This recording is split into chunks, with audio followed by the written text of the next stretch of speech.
በስመ አብ ወወልድ ወመንፈስ ቅዱስ አሐዱ አምላክ አሜን።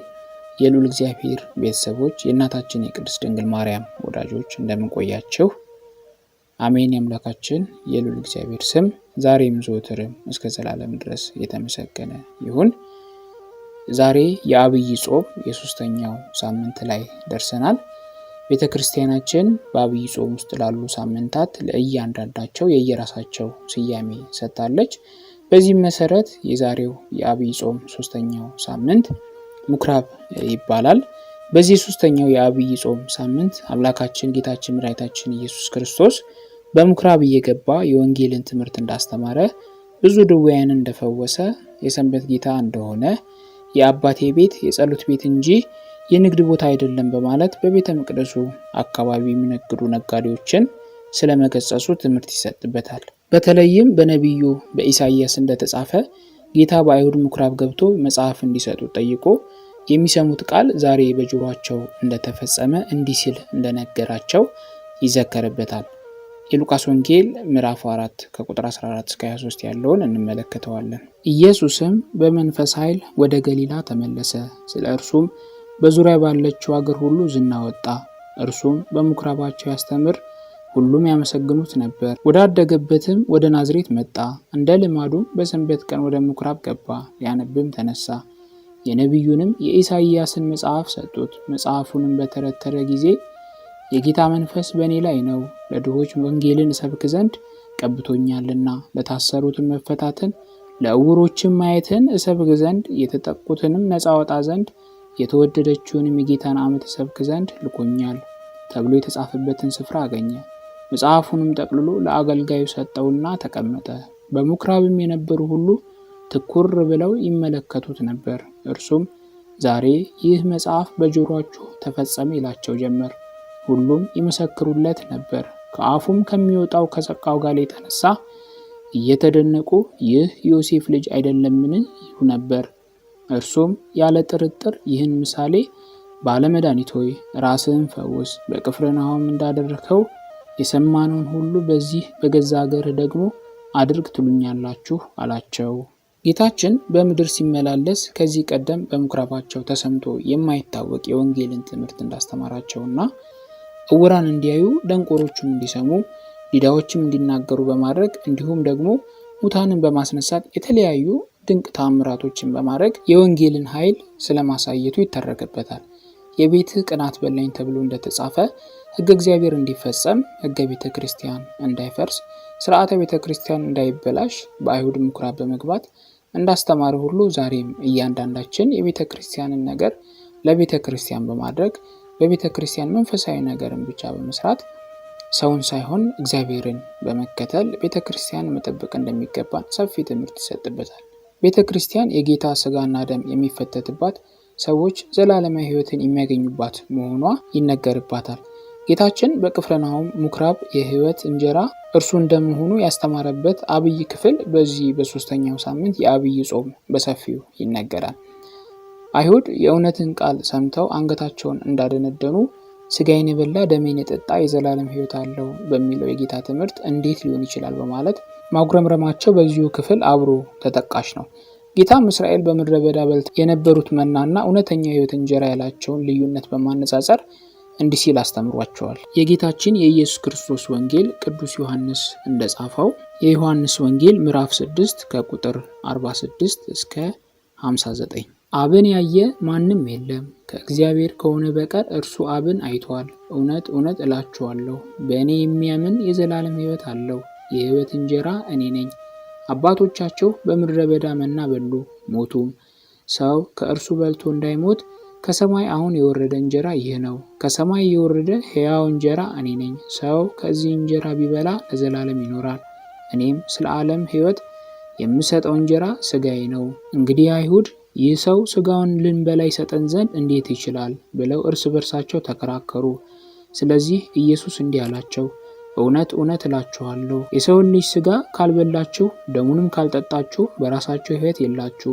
ሥጋዬን የሚበላ ደሜንም የሚጠጣ የዘላለም ሕይወት አለው፣ እኔም በመጨረሻው ቀን አስነሳዋለሁ።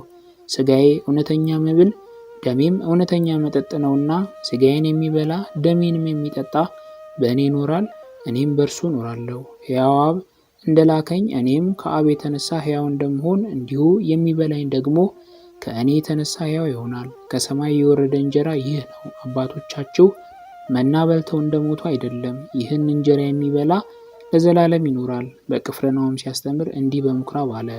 የዮሐንስ ወንጌል ምዕራፍ 6 ከቁጥር 46 እስከ 59። በዚህ በሶስተኛው ሳምንት በቅዳሴ ላይ የሚነበቡ የመጽሐፍ ቅዱስ ክፍሎች ሙሉውን ምንባብ ከዚህ የሚከተሉት ናቸው። የሐዋርያው የጳውሎስ መልእክት ወደ ቆላስይስ ሰዎች ምዕራፍ 2 ከቁጥር 16 እስከ 23። እንግዲህ በመብል ወይም በመጠጥ ወይም ስለ በዓል ወይም ስለ ወር መባቻ ወይም ስለ ሰንበት ማንም አይፍረድባችሁ። እነዚህ ሊመጡ ያሉት ነገሮች ጥላ ናቸውና አካሉ ግን የክርስቶስ ነው። ትሕትናንና የመላእክትን አምልኮ እየወደደ ባላየውም ያለ ፈቃድ እየገባ በሥጋዊውም አእምሮ በከንቱ እየታበየ ማንም አይፍረድባቸው። እንደዚህ ያለ ሰው ራስ ወደሚሆነው አይጠጋም። ከእርሱም አካል ሁሉ በጅማትና በማሰሪያ ምግብን እየተቀበለ እየተጋጠመም እግዚአብሔር በሚሰጠው ማደግ ያድጋል። ከዓለማዊ ከመጀመሪያው ትምህርት ርቃችሁ ከክርስቶስ ጋር ከሞታችሁ እንደ ሰው ሥርዓትና ትምህርት አትያዝ፣ አትቅመስ፣ አትንካ ለሚሉት ትእዛዛት በዓለም እንደምትኖሩ ስለምን ትገዛላችሁ? እነዚህ ሁሉ በመደረግ ሊጠፉ ተወስነዋልና። ይህ እንደ ገዛ ፍቃድህ በማምለክና በትሕትና ሥጋንም በመጨቆን ጥበብ ያለው ይመስላል። ነገር ግን ሥጋ ያለ ልክ እንዳይጠግብ ለመከልከል ምንም አይጠቅምም ተብሎ ተጽፏልና። የሐዋርያው የያዕቆብ መልእክት ምዕራፍ 2 ከቁጥር 14 እስከ 26። ወንድሞቼ ሆይ እምነት አለኝ የሚል ሥራ ግን የሌለው ሰው ቢኖር ምን ይጠቅመዋል? እምነቱስ ሊያድነው ይችላልን? ወንድም ወይም እህት ራቁታቸውን ቢሆኑ የዕለት ምግብንም ቢያጡ ከእናንተ አንዱም በደህና ሂዱ፣ እሳት ሙቁ፣ ጥገቡን ቢላቸው ለሰውነት ግን የሚያስፈልጉትን ባትሰጧቸው ምን ይጠቅማቸዋል? እንደዚሁም ሥራ የሌለው እምነት ቢኖር በራሱ የሞተ ነው። ነገር ግን አንድ ሰው አንተ እምነት አለህ፣ እኔም ሥራ አለኝ፣ እምነትህን ከሥራ ለይተህ አሳየኝ፣ እኔም እምነቴን በሥራዬ አሳያለሁ ይላል። እግዚአብሔር አንድ እንደሆነ አንተ ታምናለህ፣ መልካም ታደርጋለህ። አጋንንት ደግሞ ያምናሉ ይንቀጠቀጡማል። አንተ ከንቱ ሰው እምነት ከሥራ ተለይቶ የሞተ መሆኑን ልታውቅ ትወዳለህን? አባታችን አብርሃም ልጁን ይስሐቅን በመሠዊያ ባቀረበ ጊዜ በሥራ የጸደቀ አልነበረምን? እምነት ከሥራው ጋር አብሮ ያደርግ እንደነበረ በሥራውም እምነት እንደተፈጸመ ትመለከታለህን? መጽሐፍም አብርሃምም እግዚአብሔርን አመነ ጽድቅም ሆኖ ተቆጠረለት ያለው ተፈጸመ፣ የእግዚአብሔርም ወዳጅ ተባለ። ሰው በእምነት ብቻ ሳይሆን በሥራ እንዲጸድቅ ታያላችሁ። እንደዚሁም ጋለሞታይቱ ረዓብ ደግሞ መልእክተኞቹን ተቀብላ በሌላ መንገድ በሰደደቻቸው ጊዜ በሥራ አልጸደቀችምን? ከነፍስ የተለየ ሥጋ የሞተ እንደሆነ እንዲሁ ደግሞ ከሥራ የተለየ እምነት የሞተ ነው። የሐዋርያት ሥራ ምዕራፍ 10 ከቁጥር 1 እስከ 9። በቂሳሪያም ኢጣሊቄ ለሚሉት ጭፍራ የመቶ አለቃ የሆነ ቀርኔሊዮስ የሚሉት አንድ ሰው ነበረ። እርሱም ከቤተሰቦቹ ሁሉ ጋር እግዚአብሔርን የሚያመልክና የሚፈራ ለሕዝብም እጅግ ምጽዋት የሚያደርግ ወደ እግዚአብሔርም ሁልጊዜ የሚጸልይ ነበረ። ከቀኑም 9 ሰዓት ያህል ቀርኔሊዮስ ሆይ የሚል እግዚአብሔር መልአክ ወደ እርሱ ሲገባ በራእይ በግልጥ አየው። እርሱም ትኩር ብሎ ሲመለከተው ደንግጦ ጌታ ሆይ ምንድን ነው አለ። መልአኩም አለው ጸሎትህና ምጽዋትህ በእግዚአብሔር ፊት ለመታሰቢያ እንዲሆን አረገ።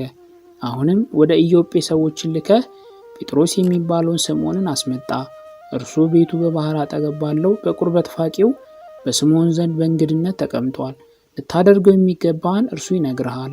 የተናገረውን መልአክ በሄደ ጊዜ ከሎሌዎቹ ሁለቱን ከማይለዩትም ጭፍሮች እግዚአብሔርን የሚያመልክ አንዱን ወታደር ጠርቶ ነገሩን ሁሉ ተረከላቸው። ወደ ኢዮጴም ላካቸው። እነርሱም በነገው ሲሄዱ ወደ ከተማም ሲቀርቡ ጴጥሮስ በ6 ሰዓት ያህል ይጸልይ ዘንድ ወደ ጣራው ወጣ። የዮሐንስ ወንጌል ምዕራፍ 2 ከቁጥር 12 እስከ 25። ከዚህ በኋላ ከእናቱና ከወንድሞቹ ከደቀ መዛሙርቱም ጋር ወደ ቅፍርናሆም ወረደ። በዚያም ጥቂት ቀን ኖሩ። የአይሁድ ፋሲካም ቀርቦ ነበር። ኢየሱስም ወደ ኢየሩሳሌም መጣ። በመቅደስም በሬዎችንና በጎችን እርግቦችንም የሚሸጡትን ገንዘብ ለዋጮችንም ተቀምጠው አገኘ። የገመድም ጅራፍ አበጅቶ ሁሉን በጎችንም በሬዎችንም ከመቅደስ አወጣቸው። የለዋጮችንም ገንዘብ አፈሰሰ፣ ገበታዎቻቸውንም ገለበጠ። እርግብ ሻጮችንም ይህን ከዚህ ውሰዱ፣ የአባቴን ቤት የንግድ ቤት አታድርጉት አላቸው። ደቀ መዛሙርቱም የቤት ቅናት ይበላኛል ተብሎ እንደተጻፈ አሰቡ። ስለዚህ አይሁድ መልሰው ይህን ስለምታደርግ ምን ምልክት ታሳየናለህ አሉት። ኢየሱስም መልሶ ይህን ቤተ መቅደስ አፍርሱት በ3 ቀን አነሳዋለሁ አላቸው። ስለዚህ አይሁድ ይህ ቤተ መቅደስ ከ46 ዓመት ጀምሮ ይሰራ ነበር፣ አንተስ በ3 ቀን ታነሳዋለህን አሉት። እርሱ ግን ስለ ሰውነቱ ቤተ መቅደስ ይል ነበር። ስለዚህ ከሙታን ከተነሳ በኋላ ደቀ መዛሙርቱ ይህን እንደተናገረ አሰቡና መጽሐፍና ኢየሱስ የተናገረውን ቃል አመኑ። በፋሲካ በዓልም በኢየሩሳሌም ሳለ ያደረገውን ምልክት ባዩ ጊዜ ብዙ ሰዎች በስሙ አመኑ። ነገር ግን ኢየሱስ ሰዎችን ሁሉ ያውቅ ነበር፣ ስለ ሰው ማንም ሊመሰክር አያስፈልገውም ነበርና አይተማመናቸውም ነበር፣ ራሱ በሰው ያለውን ያውቅ ነበርና። የሰማነውን በልቦናችን ያሳድርብን። ወስብሐት ለእግዚአብሔር።